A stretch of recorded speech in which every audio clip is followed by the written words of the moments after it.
नमस्कार, मी ॲडव्होकेट प्रतिभा सावंत. माझ्या यूट्यूब चॅनलमध्ये आपलं हार्दिक स्वागत आहे. आज आपण बघणार आहे इंटरप्रिटेशन ऑफ स्टॅट्यूटमधला गोल्डन रूल ऑफ इंटरप्रिटेशन. ह्याच्या आधी आपण इंट्रोडक्शन ऑफ इंटरप्रिटेशन बघितलेलं आहे, क्लासिफिकेशन ऑफ इंटरप्रिटेशन बघितलेलं आहे, नंतर लिटरल रूल ऑफ इंटरप्रिटेशन बघितले आणि मिस्चिफ रूल ऑफ इंटरप्रिटेशन, आणि आता आज आपला गोल्डन रूल ऑफ इंटरप्रिटेशन बघत आहोत. तर golden rule of interpretation is a modification of the literal rule. आता लिटरल रूल म्हणजे काय? प्लेन मिनिंग, ग्रॅमॅटिकल मिनिंग किंवा लिबरल मिनिंग. लिटरल रूलमध्ये जजेसनी इंटरप्रिट म्हणजे आधी आपण बघितलं आहे, पण आज परत रिपीट करते. इंटरप्रिटेशन म्हणजे काय? त्याचा अर्थ लावणे. एखाद्या केसमध्ये जजेसना एखाद्या कायद्याचा अर्थ लावताना त्यातल्या शब्दाचा योग्य अर्थ घेऊन केस सॉल्व करावी लागते. तर आता लिटरल रूलमध्ये प्लेन आणि ग्रॅमॅटिकल जे मिनिंग येतं ते प्लेन मिनिंग वापरून ती केस सॉल्व केली पाहिजे. परंतु एखाद्या केसमध्ये ते प्लेन मिनिंग वापरून जर त्या पुढच्या पार्टीला योग्य न्याय मिळत नसेल आणि ज्या कायद्याचं जो इंटेन्शन आहे की ह्या इंटेन्शनसाठी तो कायदा बनला आहे ते परिपूर्ण होत नसेल, तर तेव्हा गोल्डन रूल ऑफ इंटरप्रिटेशन वापरलं जातं. तर हा लिटरल रूलचं मॉडिफिकेशन आहे, म्हणून आपण हे लिटरल मिनिंगचं बघितलं. तर आता हा गोल्डन रूल आहे तो कोणी काढलेला आहे? The golden rule is propounded by the Lord Wensleydale. Lord Wensleydale ह्या 1957 मध्ये ग्रे वर्सेस पियर्सन या केसमध्ये वापरलं आहे. This rule is propounded by the Lord Wesley in 1957 in a case Gray versus Pearson. That's why this rule is also called as a Lord Wesley rule. हा जो rule आहे, हा golden rule जो आहे तर लिटरल मिनिंगचं मॉडिफिकेशन आहे. तर हा रूल जजेस एखाद्या केसमध्ये त्याची डिस्क्रिशनरी पॉवर वापरताना अतिशय केअरफुली वापरली गेली पाहिजे. ॲब्सोल्यूट जेव्हा त्या केसमध्ये ॲब्सोल्यूट नेसेसिटी असेल की हा रूल का वापरायचा आहे, गोल्डन रूल मॉडिफाय का करायचं आहे, लिटरल मिनिंगचं मॉडिफिकेशन का व्हायला पाहिजे, तर त्या केसची तेवढी नीड असेल, नेसेसिटी असेल, तेव्हाच गोल्डन रूल वापरला जातो. ओके, गोल्डन रूल हा सर्वात प्रथम जजेसनी काय केलं पाहिजे? लिटरल मिनिंग वापरलं पाहिजे.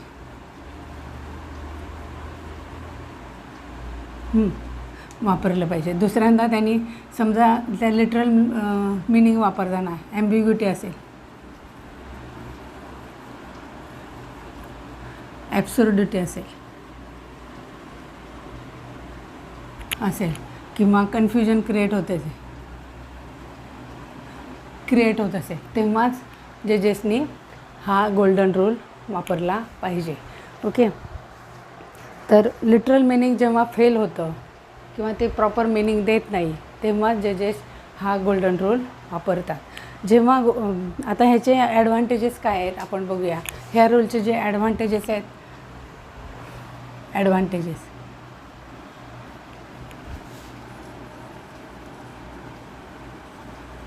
आणि डिसॲडव्हान्टेजेस दोन्ही बघणार आहे आपण. तर ॲडव्हान्टेजमध्ये काय होईल?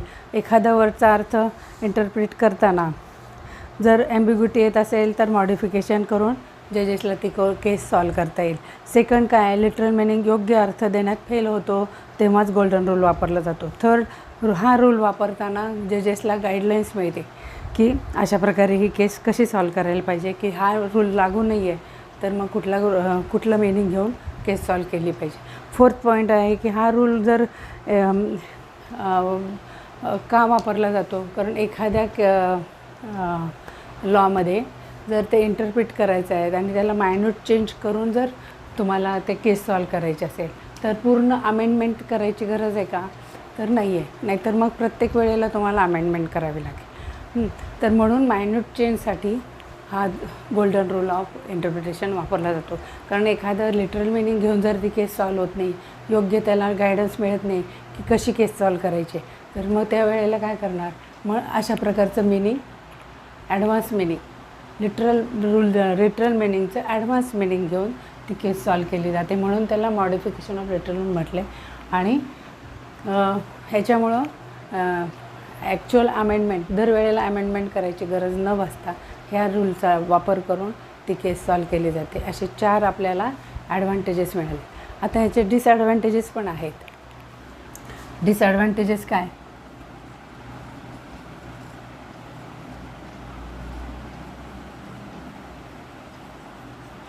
हा जो रूल आहे डिसॲडव्हान्टेजेस, हा रूल लिमिटेड आणि रेअरली वापरला जातो. ओके. आणि ह्या रूलमध्ये जजेस जे आहेत त्याचं मीनिंग ट्विस्ट करू शकतात. ट्विस्ट म्हणजे काय? ट्विस्ट म्हणजे त्याचा थोडासा बदल करून त्याचा द्विअर्थ करू शकतात किंवा दुसरं मीनिंग घेऊ शकतात. पण ट्विस्ट होऊ शकेल, त्या मीनिंगच्या अर्थामध्ये ट्विस्ट आला म्हणजे असा बदल होऊन गेला, तर मग याच्यामुळं काय होईल की समजा एखाद्या जजेसनी त्याची डिस्क्रिशनरी पॉवर चुकीची वापरली आणि मेन एखाद्या लॉचा जर पर्पज काय आहे किंवा इंटेन्शन काय आहे की हा ॲक्ट का बनवला आहे, ह्याच कारणासाठी समजा टॅक्सिंग स्टॅट्यूट आहे त्याचे जे स्ट्रिक्ट इंटरप्रिटेशन असतं, तर टॅक्सिंग स्टॅट्यूट आहेत, पिनल स्टॅट्यूट आहे, स्ट्रिक्टली त्यांना फॉलो करावं लागतं. जर ह्याच्यामध्ये तुम्ही गोल्डन रूल वापरले तर चालतील का? तर नाही. म्हणून हे जजेस डिसॲडव्हान्टेजेस काय की जजेसनी त्याची डिस्क्रिशनरी पॉवर कार्याचं इंटरप्रेट करताना ती लिमिटेड वापरली पाहिजे, रेअरली वापरली पाहिजे आणि योग्य ह्याने केली पाहिजे की जेणेकरून मेन कायद्याचं जे इंटेन्शन आहे ते बदलायला नको. अशा प्रकारे जजेसनी ती पॉवर वापरली पाहिजे. परंतु एखाद्या वेळेला जजेस त्याचा गैरवापर करून केस जर समजा तुम्हाला बदलायचे तर तुम्हाला तसा वापर करूनही करू शकतात, म्हणून त्याला डिसॲडव्हान्टेज असं म्हटलेलं आहे. ओके. तर ॲडव्हान्टेजेस बघितले आपण, आता डिसॲडव्हान्टेजेस बघितले. तर ह्याच्यामध्ये 2 ॲप्रोच आहेत. कोणत्या प्रकारे केस वापरली जाऊ शकते ही? तर देअर आर 2 ॲप्रोचेस. एक नॅरो ॲप्रोच आहे आणि एक ब्रॉड ॲप्रोच आहे.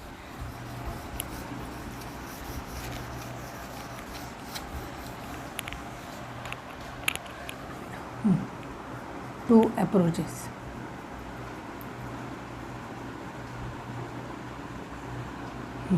एक first narrow and second broad approach. Okay. आता नॅरो ॲप्रोचमध्ये काय आहे, जर एकापेक्षा जास्त अर्थ दाखवायचा असेल एखाद्या शब्दाचा, there are multiple meanings of the word of one word. एकच मिनिंग निघते तेव्हा तो जजेस त्याचा ॲडव्हान्स मिनिंग घेऊन गोल्डन रूल वापरू शकतात. नॅरो ॲप्रोचमध्ये एकच मिनिंग मल्टिपल मिनिंग निघत असतील तेव्हा जजेसला नॅरो ॲप्रोच वापरून केस सॉल्व करता येते. यावेळेला तो गोल्डन रूल वापरला जातो. आता ब्रॉड ॲप्रोचमध्ये काय आहे, ह्याच्यामध्ये एका शब्दाचा एकच अर्थ निघतो परंतु तो ॲम्बिग्युअस आहे किंवा ॲब्सर्डिटी आहे किंवा कन्फ्युजिंग आहे की बाबा हा शब्द वापरला तर त्या पुढच्या व्यक्तीला प्रॉपर न्याय मिळत नाही आहे, तर तेव्हा तुम्हाला ब्रॉड ॲप्रोच वापरावा लागतो की एका शब्दाचा एकच मिनिंग निघतं आहे पण ते सुद्धा ॲम्बिग्युअस आहे. Only one meaning of the word.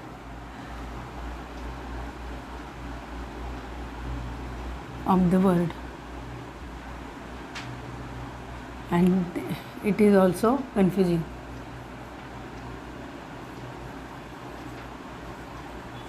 Ambiguous, not clarity.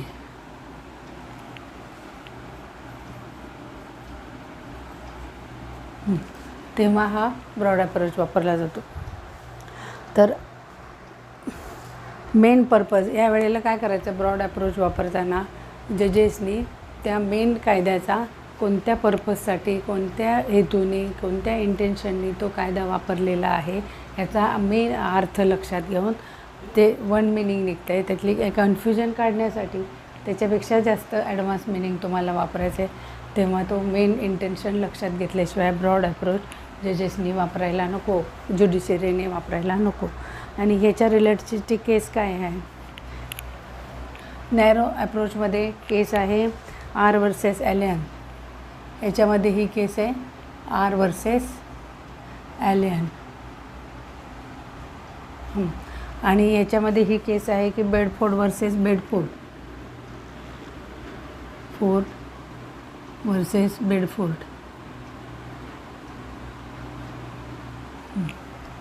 He case आहे 1872ची.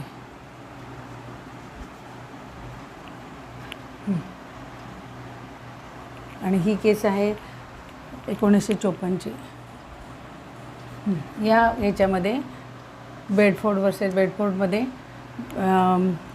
ही ब्रॉड अप्रोच वापरला आहे आणि नॅरो अप्रोच हा AR वर्सेस ॲलियनमध्ये 1872मध्ये हा अप्रोच वापरून ही केस सॉल्व केलेल्या आहेत. ओके, तर आता आपण नेक्स्ट बघूया. केस लॉज बघायचं आहे आपल्याला. याच्या रिलेटेडचा केस लॉज, गोल्डन रूलच्या रिलेटेडचे केस लॉज आहेत ते state of Punjab versus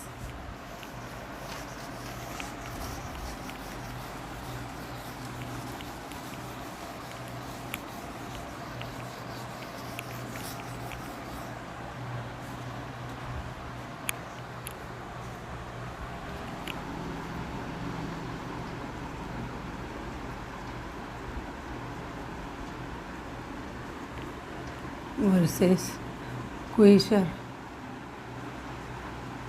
Jehan Begum.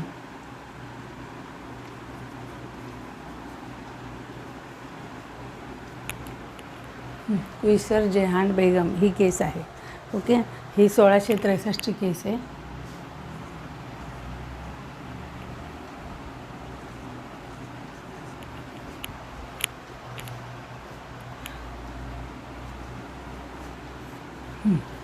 आता मी ह्या केसचे फॅक्ट्स वाचणार आहे. तर पहिले मी फॅक्ट्स वाचते. Facts of the case. The respondent were the owner of the 55 bighas and 7 biswas of the land and their land along with nearby land were acquired by the appellant for his use. The respondent were not inform about the acquisition and were not present at the time of award. The collector awarded the compensation at the rate of ₹96 per acre, but the respondent a year later contested a valuation of their land. The senior subordinate judge rejected their application and it was already 6 months completed. Since the sale was already the 6 months completed and since sale was thus beyond the period of limitation as per the section 18 of the Land Acquisition Act 1894. Okay, तर या केसमध्ये आपण बघूया की respondent जो होता त्याच्या नावावर 50 बिघे आणि 7 बिस्वास इतक्या जमिनीचा तो मालक होता. ओके, त्याच्या ह्या दोन जमिनी 2 खेड्यामध्ये वेगवेगळ्या होत्या. परंतु जो ॲपिलंट आहे, ॲपिलंटने त्याच्या त्या जमिनी ॲक्वायर केल्यात आणि जवळच्या नियरबाय जी लँड आहे ती पण त्यांनी ॲक्वायर केलेली आहे. तर त्याच्या रिस्पॉन्डंटच्या ॲक्वायर केल्याबद्दल त्यांनी त्याला इन्फॉर्म केलेलं नव्हतं. जेव्हा कलेक्टरने अवॉर्ड दिलं कॉम्पन्सेशन त्याला दिलं ₹96 पर एकर प्रमाणे ॲपिलंटला अवॉर्ड केलेलं आहे आणि त्याची व्हॅल्युएशन केले. परंतु हे अवॉर्ड देताना कलेक्टरने कुठलीही नोटीस रिस्पॉन्डंटला पाठवलेली नव्हती आणि त्याच्याबद्दल कुठलीही इन्फॉर्मेशन दिलेली नव्हती आणि त्याने अवॉर्ड डिक्लेअर केलेले आणि त्याचे ₹96 पर एकर अशी व्हॅल्युएशन केली. जेव्हा रिस्पॉन्डंटला हे समजतं तर तो फाईल करतो ती केस की मला हे जे व्हॅल्युएशन केलं आहे ₹96 हे याला मान्य नाही म्हणून ही filed case in a court. जज काय करतो, ती केस ते ॲप्लिकेशन रिजेक्ट करतो कारण त्याचं लिमिटेशन पिरियडच्या लँड ॲक्विजिशन ॲक्टच्या सेक्शन 18 प्रमाणे ते लिमिटेशन पिरियडच्या बाहेर गेलेलं आहे. 1 वर्ष कंप्लीट झालं आहे. तर 6 इयर्स कंप्लीट झाल्यानंतर त्याला कोर्टात केस दाखल करता येणार नाही. परंतु याच्यात आणि त्यांनी हे फाईल ॲप्लिकेशन इश्यूज काय झालेले आहेत या केसमध्ये. लिमिटेशन पिरियड हा जो आहे जमिनीचा सेल झाल्यापासून कोर्टाने करायचा आहे, काउंट करायचा आहे की अवॉर्डची माहिती मिळाल्यापासून तो काउंट करायचा आहे. तर आता ह्याच्यात माहितीच नव्हतं रिस्पॉन्डंटला की माझ्या जमिनीचे अवॉर्ड कलेक्टरने केलेले आहे आणि ते सुद्धा इतक्या कमी किमतीमध्ये 96 रुपीज पर एकर केलेले आहे. तर मग ह्याच्यासाठी हे इश्यूज काढलेत की जमिनीचा सेल लिमिटेशन पिरियड हा जमिनीचा सेल झाल्यापासून काउंट करायचा की अवॉर्डची माहिती मिळाल्यापासून काउंट करायचा. तर सुप्रीम कोर्टाने जजमेंट असं दिलेलं आहे की पार्टीजला अवॉर्डची माहिती असली पाहिजे आणि पार्टीजना अवॉर्डबद्दल नोटीसने कळवण्यात आलेले नव्हते. तर पार्टीजला अवॉर्डबद्दल नंतरच्या तारखेला कळवले, म्हणून लिमिटेशन पिरियड हा डेट ऑफ नॉलेजपासूनच काउंट करायला पाहिजे, अवॉर्ड केल्यापासून नको. कारण प्रत्येकाला त्याची प्रॉपर्टी आहे, त्याच्याबद्दलचा जो काही आहे व्यवहार त्याच्याबद्दल कळवणं गरजेचं आहे. म्हणून डेट ऑफ नॉलेजपासूनच सुप्रीम कोर्टाने लिमिटेशन पिरियड काउंट करायला सांगितलेलं आहे आणि त्याचा फायदा त्या रिस्पॉन्डंटला मिळालेला आहे. आणि जर अवॉर्डपासून केलं तर तो अननोनच होता, मग तो ज्या व्यक्तीची प्रॉपर्टी आहे त्याला त्याचे नॉलेज नको का. म्हणून सुप्रीम कोर्टाने त्याच्या फेवरमध्ये हा डिसिजन दिला आहे, date of knowledge of the actual sale. त्याला अवॉर्डच्या नॉलेजपासूनच तो लिमिटेशन पिरियड करायला पाहिजे. या केसमध्ये कोर्टाने गोल्डन रूल ॲप्लाइड केला आहे आणि regarding the receiving the notice of award. आता आणि हा गोल्डन रूल वापरून ह्या केसमध्ये ह्याला फायदा झालेला आहे हे क्विशर वर्सेस जेहान. ओके, तर आता कन्क्लुजिव्हली आपण काय म्हणू शकतो ह्याच्यामध्ये. जर कन्क्लुजनमध्ये गोल्डन रूल ऑफ इंटरप्रिटेशन यामध्ये लेजिस्लेचरचं मेन इंटेन्शन बघितलं पाहिजे की कोणत्या इंटेन्शनसाठी हा कायदा बनवलेला आहे आणि त्यातल्या एखाद्या शब्दाचा जर ॲब्सुर्डिटी किंवा ॲम्बिग्युटी असेल तर त्याचं ॲडव्हान्स मिनिंग घेऊन त्या पार्टीला न्याय दिला पाहिजे. कोर्टाची ही ड्युटी आहे. ॲक्च्युली ज्युडिशियरी आहे आणि लेजिस्लेशन आहे, हे वेगवेगळ्या दोन पार्ट्स आहेत. ज्युडिशियरीचा रोल काय आहे की तुम्हाला आलेल्या केसमध्ये त्या व्यक्तीला कायद्याचा अर्थ लावून न्याय देणे, आणि लेजिस्लेशनचं काय की मेकिंग द लॉ. तर लॉ बनवायचे आणि त्यावेळच्या समाजात जी काही सर्कमस्टन्सेस आहेत की आहेत आणि परिस्थिती, सामाजिक परिस्थिती आणि त्यावेळची गरज, ह्या दोन्ही गोष्टी बघून लॉ बनवला पाहिजे. आता ह्यामध्ये समजा बनवताना एखाद्या शब्दाचा अर्थ लागत नसेल व्यवस्थित तर तो गोल्डन रूल वापरून लिटरल मिनिंग न वापरता त्याचा ॲडव्हान्स मिनिंग घेऊन गोल्डन रूल वापरला पाहिजे. तर आणि जेव्हा हा रूल वापरतात तेव्हा मेन इंटेन्शन आहे लेजिस्लेशनचं त्याच्यापासून तो दूर नको जायला. Main intention of the act हे धरूनच ते मॉडिफिकेशन व्हायला पाहिजे. लिटरल मिनिंगचं जे ॲडव्हान्स मिनिंग आपण गोल्डन रूलमध्ये बघणार ते मेन रूलचं इंटेन्शन दूर नको व्हायला. Plain meaning of the literal meaning of the word in the legislation ह्याच्यापासून ते दूर नको जायला. Golden rule must not eliminate the plain meaning of the word in while interpreting the statute. हे त्याचं आहे. आणि सगळ्यात महत्त्वाचं की सोशल नीड काय आहे आणि intention of the legislators while enacting the act, ह्या दोन्ही गोष्टी विचारात घेऊन कोर्टाने किंवा जजेसनी त्याचं मिनिंग लावलं गेलं पाहिजे. म्हणून गोल्डन रूल ऑफ इंटरप्रिटेशन हा अतिशय महत्त्वाचा आहे. तर अशा प्रकारे आपण गोल्डन रूल ऑफ इंटरप्रिटेशन बघितलं. त्याच्यामध्ये वेन्सले डलेने हा रूल काढलेला आहे हे बघितलं, म्हणून हा रूल वेन्सले डले रूल असंही म्हणतात. नंतर आपण त्याच्यातले केस लॉज बघितलेले आहेत. ग्रे वर्सेस पियर्सन बघितले, नंतर 2 अप्रोचेस बघितलेत, नॅरो अप्रोच आणि ब्रॉड अप्रोच, तसेच ॲडव्हान्टेजेस आणि डिसॲडव्हान्टेजेस पण पाहिलेत. आणि त्याच्याबद्दलची केस लॉ बघतो state of Punjab versus Qaisar Jehan Begum हे बघितले 1963. तर अशा प्रकारे गोल्डन रूल ऑफ इंटरप्रिटेशन आपण बघितले. आशा व्यक्त करते की हा रूल तुम्हाला समजला असेल, आवडला असेल तर तुम्ही लाईक करा, सबस्क्राईब करा, शेअर करा आणि कॉमेंट्स करा. धन्यवाद आणि नमस्कार.